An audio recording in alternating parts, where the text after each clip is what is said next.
สบายดีทุกคนนี่คือพิธีแห่ช้างเฮียงเกยเนาะอยู่ใจกลางนครหลวงพระบางทุกๆช่วงปีใบลาวเนาะในมื้อวันที่13ตอนเช้าเนาะเข้าทุกๆปีเนาะเพิ่นก็จะมีพิธีแห่ช้างเนาะอยู่จุดใจกลางนครหลวงพระบางนี่เนาะคือว่าเพิ่นจะมาเฮ็ดพิธีอยู่ที่จุดน้ำพุนะน้ำพุบาซี่อยู่นี่แล้วก็จะพากันแห่ไปที่วัดใหม่เนาะเฮ็ดพิธีอยู่ที่วัดใหม่จากนั้นก็จะแห่ไปที่วัดเสียบของ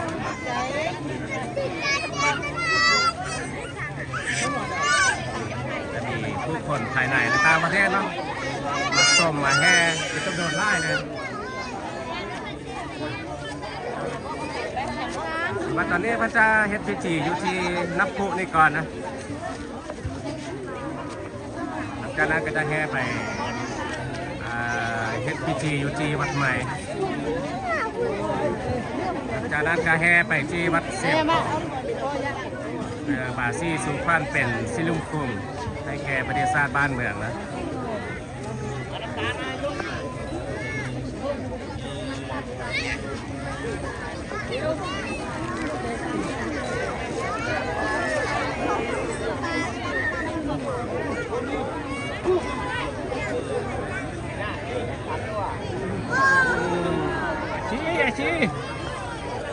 ชี้ขอเชียงเลยขอเชียงเลยโอ้ยถ่ายไปดิ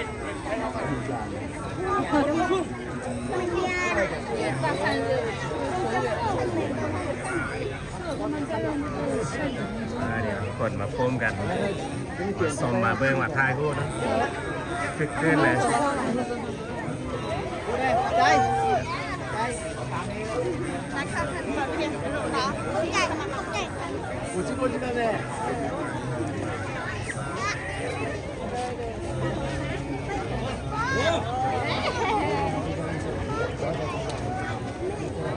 ปีนี้เราก็จะนำสร้างมา7 ตัวสร้างตัวน้อยน่าหักเลยสร้างน้อยสร้างใหญ่นะ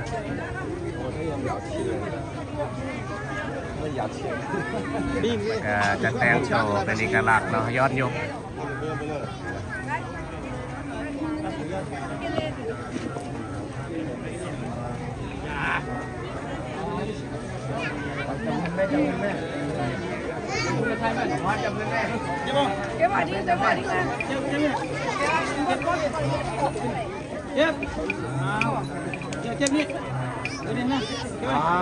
เล่นตัวหลังสามารถจับได้เนาะแต่ต้องได้ระหว่างเลย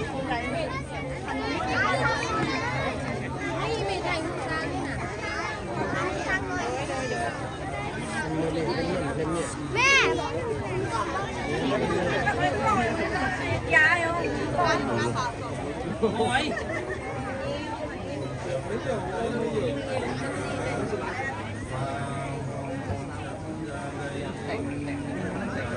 แล้วก็พากันเฮ็ดพิธี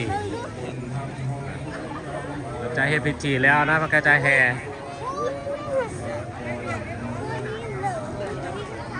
นี่ก็จะเป็นผ่าควันผ่าควัน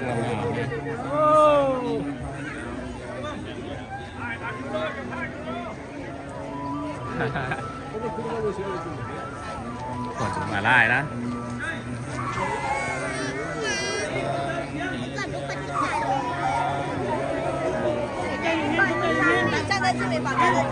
คนแห่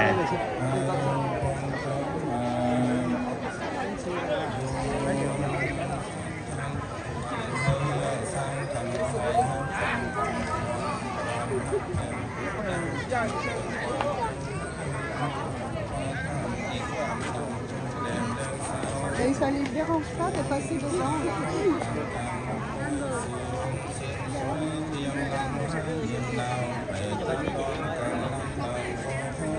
ไสยันตุภวังไสยมังคาลัง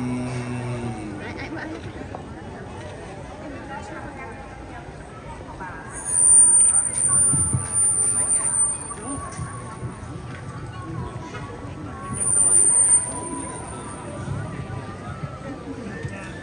เจ้าน้องสำหรับต่อไปการเชิญทางอาจารย์เนาะพร้อมด้วยการนำพักรัดมัดแค้นซ้างเนาะ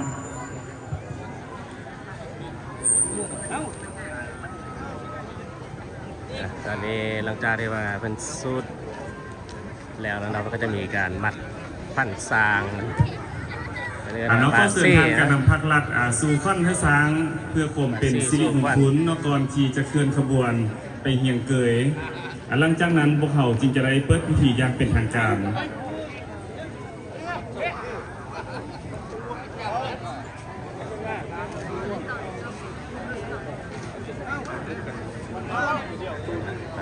มันก็จะพากันปาซี่สู่ควันอยู่จุดน้ำพุนี่ก่อนเนาะจากนั้นจะพากันแห่ไปที่วัดไม้เนาะไปเฮียงเกยอยู่ที่วัดไม้ก็ไปที่วัดเสียงทอง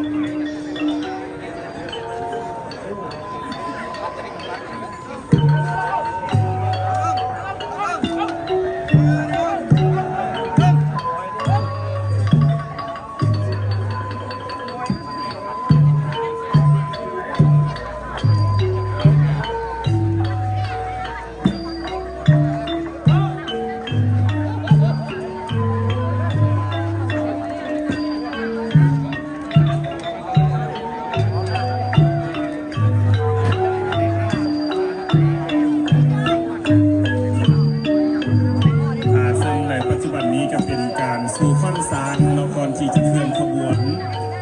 ซึ่งว่าตามความเชื่อถือเนาะของประชาชนเราบรรดาเผ่าของพวกเราก่อนที่จะหดมือปีใหม่เปลี่ยนสังกัดใหม่บรรดาพ่อแม่ประชาชนก็เป็นสร้างมาที่จะให้อาหารสัตว์ย่างในวันสำคัญเนาะเป็นการให้อาหารสร้างพุทธคุณเป็นสิริมงคล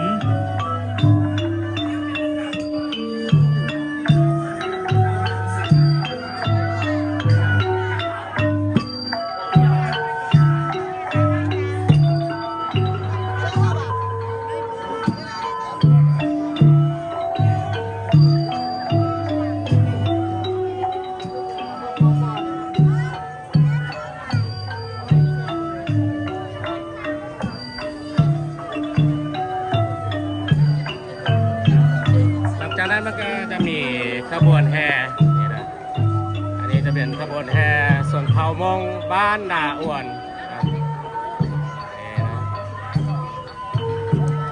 สาวมองนะผู้งามเลยนะ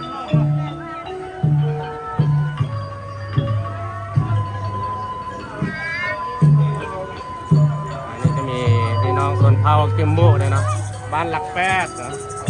สำหรับหมู่บ้านนี่ก็จะตั้งอยู่ทางไปตาดกวางสี่ก็สามารถไปแวะชมหมู่บ้านมันได้เนาะเป็นหมู่บ้านชนเผ่าที่อนุรักษ์นะ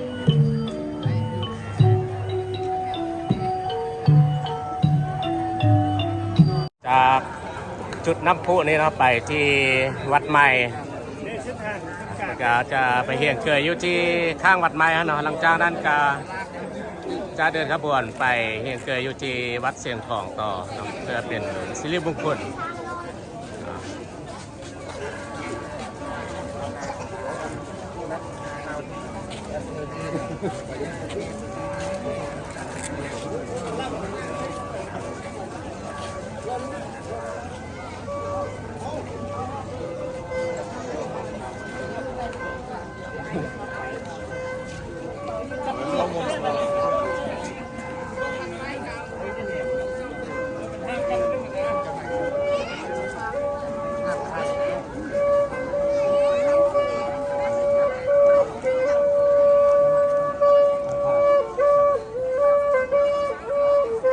มันจะมีเป่าเนี่ยนะ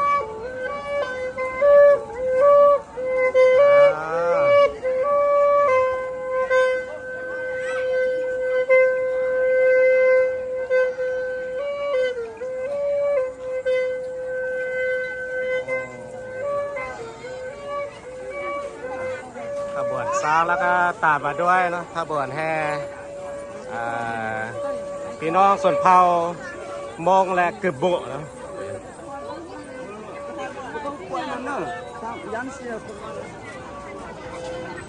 ตามด้วยผู้คนเนาะมาเที่ยวมาชม นี่จะเป็นผ่าควันนะ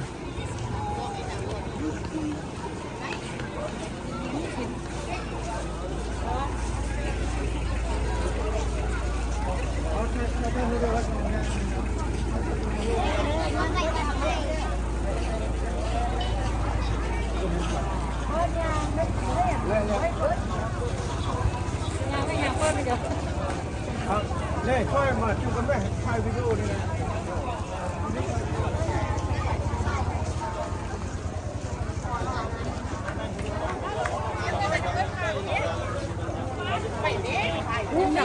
เอมี่อันนี้สาวบ้านพร้อมด้วยนักท่องเที่ยวภายในและต่างประเทศแล้วก็จะพากันแห่ไปฮอดจุดวัดเสียงทองเนาะไปตามเส้นทางสีสว่างวง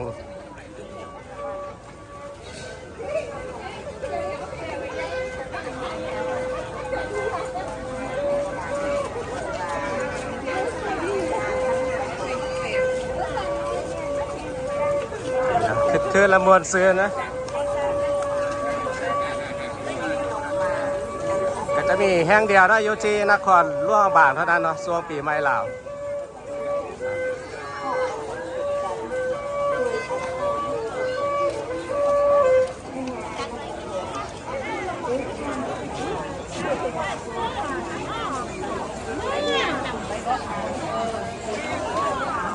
ตามระยะเส้นทางนี้เองนะก็จะมีผู้คนนักท่องเที่ยวพากันมารอชมนะถ่ายรูปเซลฟี่เป็นจำนวนหลายเลย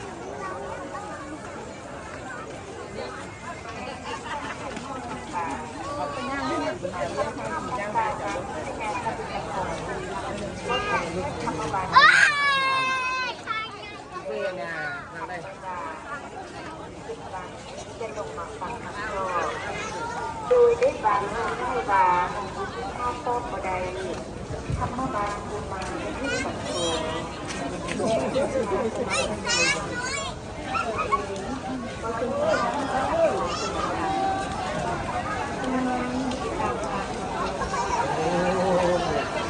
ข้าวเหนียวนะมีเหนียวมีขี้นำ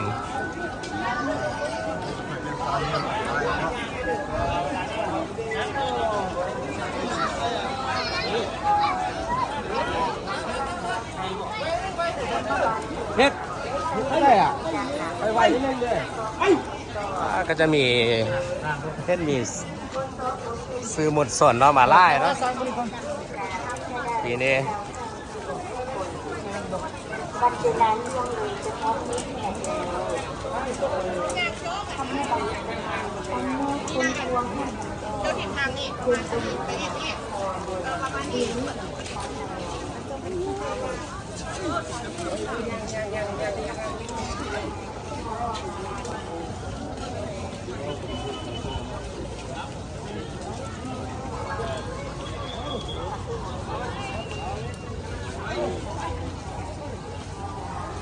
ไอ้เบาเจ้างานเห็นคุณกับคุณนี่อะไรบอกจะเป็นหน้าอีกจะมาซื้อแถวพี่ขบวนงาม นี่คุณนี่เจ้างานเห็นคือแบบเบาอาหารนี่มาซื้อสิจะมาซื้อคุณนี่ซื้อไอ้นี่งามโอ้ย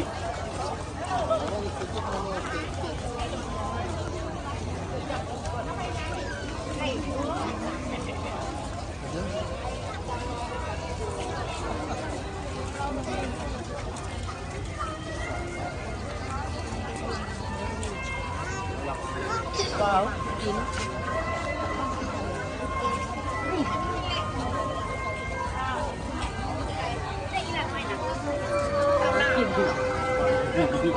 ลูกสาวเจ้ากับลูกชายเจ้ากับลูกชายแขวนทองกัน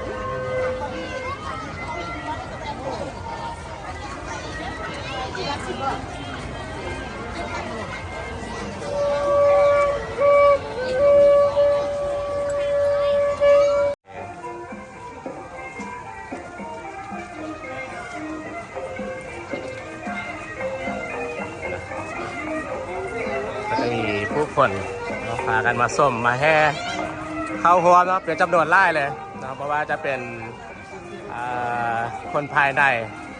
แขกต่างแขวงและต่างประเทศเนาะมาไล่เลย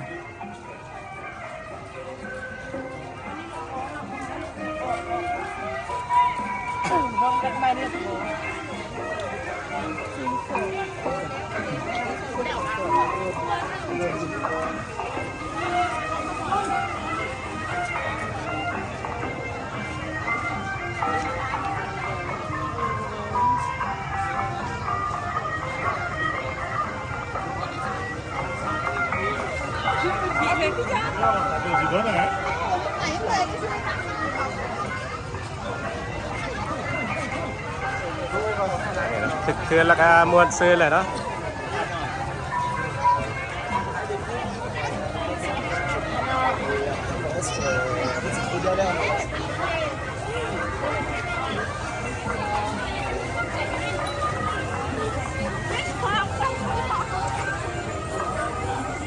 คือว่าสร้างปีนี้เนาะเข้าร่วมอยู่7 โตนะจะขบวนแห่สร้างแล้วมันจะมีขบวนพี่น้องสมเภากึ่มบุและสมเภามงเนาะประกาศเข้าร่วมนะ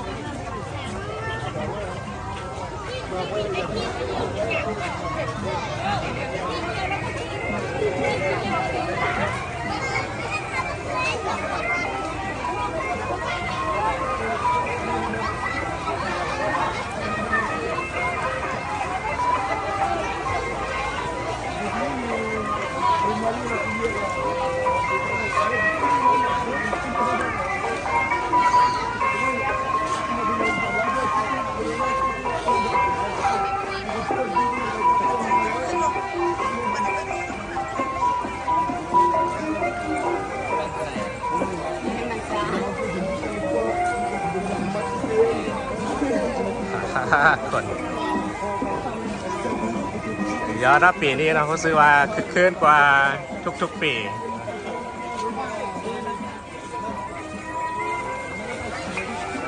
เห็นว่าปีนี้คนมาไล่นะบ้านพักของแหมนี่เต็มหมดละจุดใจกลางของเมืองนะโดยเฉพาะก็วันที่14 15 16นะส่วนวันที่14ตอนเช้าเนาะมันจะมีตลาดนัดจัดอยู่แถวน้ำพุนะส่วนวันที่15 16จะมีแห่หนักสร้างข้านแห่วอเนาะตามเส้นทางจุดใจกลางนครหลวงบางเนี่ย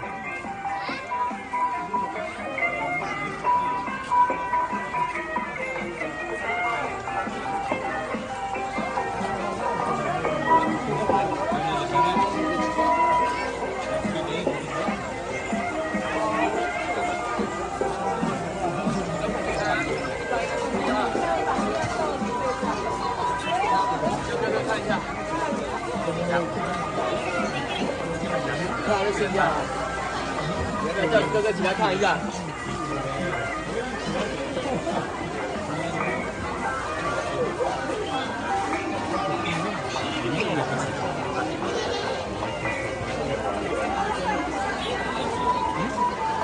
นะอยู่เจ้าจุดยาดวัดใบเนี่ยเนาะแน่นเลยคน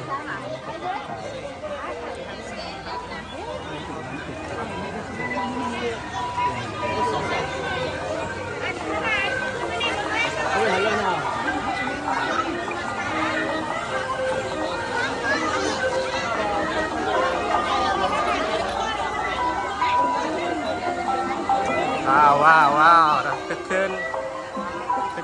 สุดๆนะ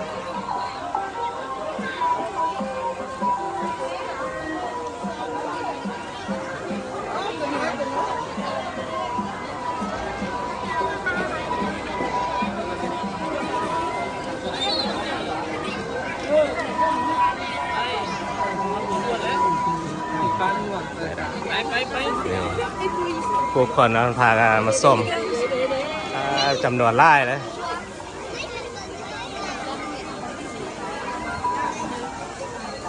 พาลูกพาล้านพาเล่น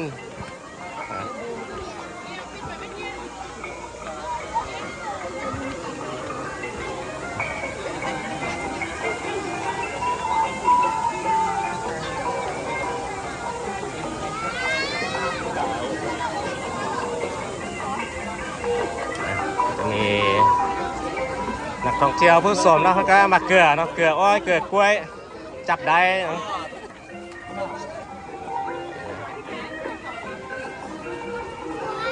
เด็กน้อยเนาะ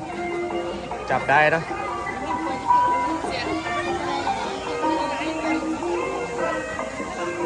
สร้างที่เพันดำมาเนี่ยจะเป็นสร้างคำฮู้บัดเลยนะสร้างคำฮู้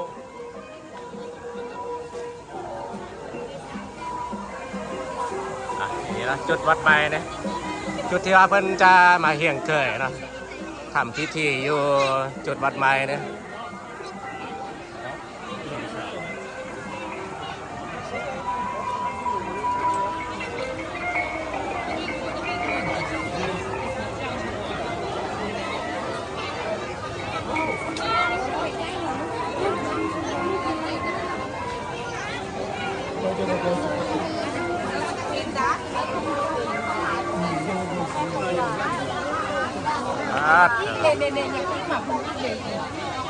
แน่นเลยจุดนี้นี่เป็นจุดไฮไลท์อยู่ที่วัดใหม่เนี่ยนะมันจะมาทำพิธีเฮียงเกยอยู่จุดนี้นะหลังจากนั้นก็จะแห่ไปต่อที่วัดเชียงทองไปตามเส้นทางที่สว่างวงนะ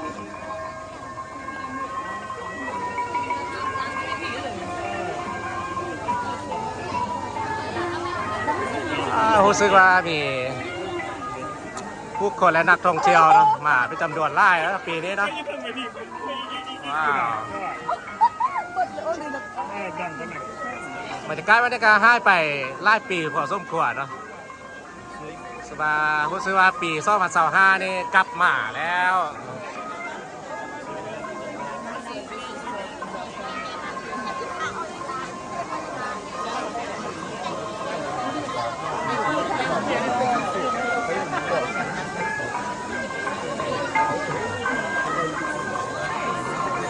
นี่ก็จะเป็นอีกหนึ่งเอกลักษณ์อยู่ที่นครหลวงพระบางแต่ว่ามีอยู่ไส้เนาะในสปป.ลาวเนี่ยนะ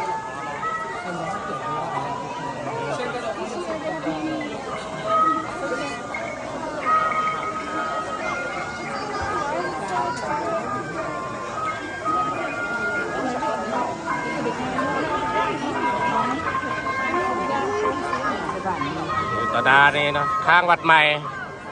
จะเป็นจุดที่เป็นเฮ็ดพิธีเฮียงเกย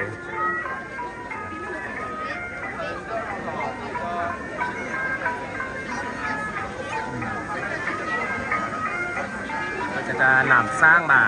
เฮียงเกยอยู่จุดนี้นะ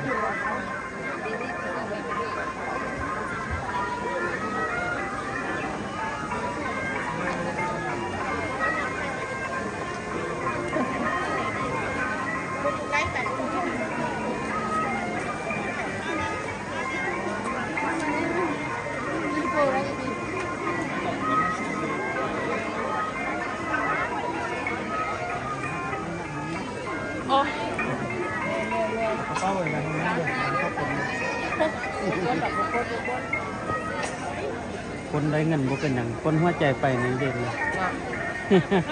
อันนั้นนะค้ากันกันการแขกเลยไว้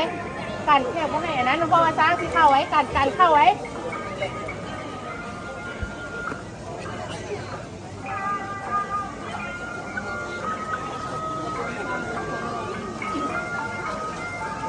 ทางนี้เอามาจากไหนคงสาเลยมาอยู่นี่ยุดกันแม่ปีหลังอย่างนี้ทั้งนั้นนี้เอ็มนี่ยุดปีหลังเดินผ่านหน้าผ่านไปผ่านมาไม่เห็น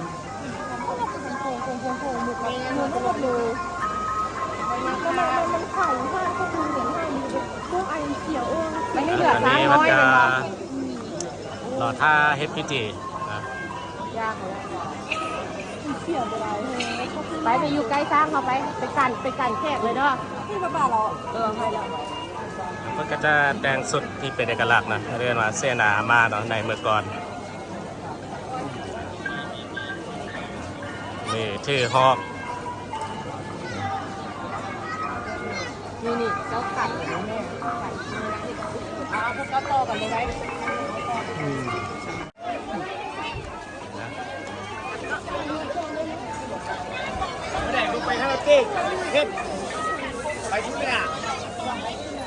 อ่ะ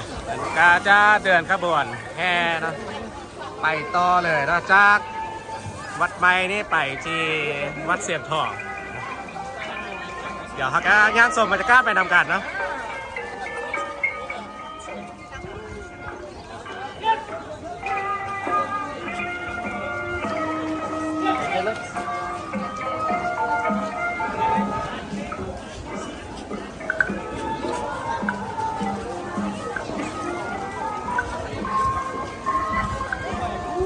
ก็จะมีผู้คนนะพากันให้อาหารการกินนะโดยเฉพาะจะเป็นกล้วยเมนอ้อยนะตามระยะเส้นทางที่แห่ไปนี่โอ้โห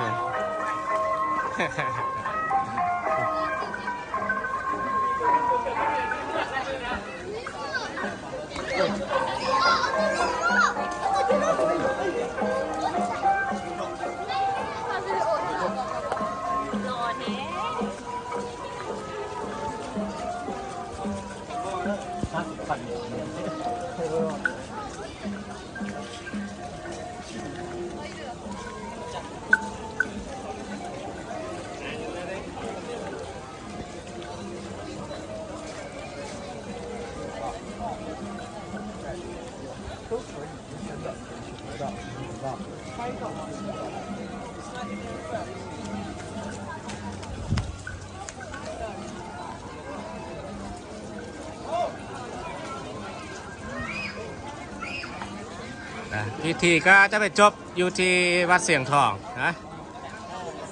ตอนนี้ก็คือบรรยากาศแห่สร้างเฮียงเกยอยู่ที่จุดใจกลางนครหลวงพระบางนี่ทุกๆวันที่ 13 เดือน 4 ก็จะมีแห่สร้างเฮียงเกยก็จะเป็นอีกหนึ่งไฮไลท์เนาะอยู่ที่นครหลวงพระบางนี่ช่วงปีใหม่ลาวเนาะจะแค่สร้างเฮียงเกยแล้วนะวันที่ 14 ก็จะมีตลาดนัดนะ15 แฮวอแฮนักสังฆา16 แล้วก็ 17 จะมีอักเสริญพระบางลงหดส่งอยู่ที่วัดไม้เนาะนี่คือไฮไลท์หลักๆเนาะอยู่ที่นครหลวงพระบางนี่นะโอเคนะบริษัทก็จะข้อหลาคลิปนี้เนาะไว้เพียงแต่ท่านนี้ก็ละกาข้อขอบใจทุกท่านทุกคนนะที่เข้ามาเบิ่งมาชมและติดตามมาตลอดแล้วเจอกันไหมในคลิปต่อไปสบายดี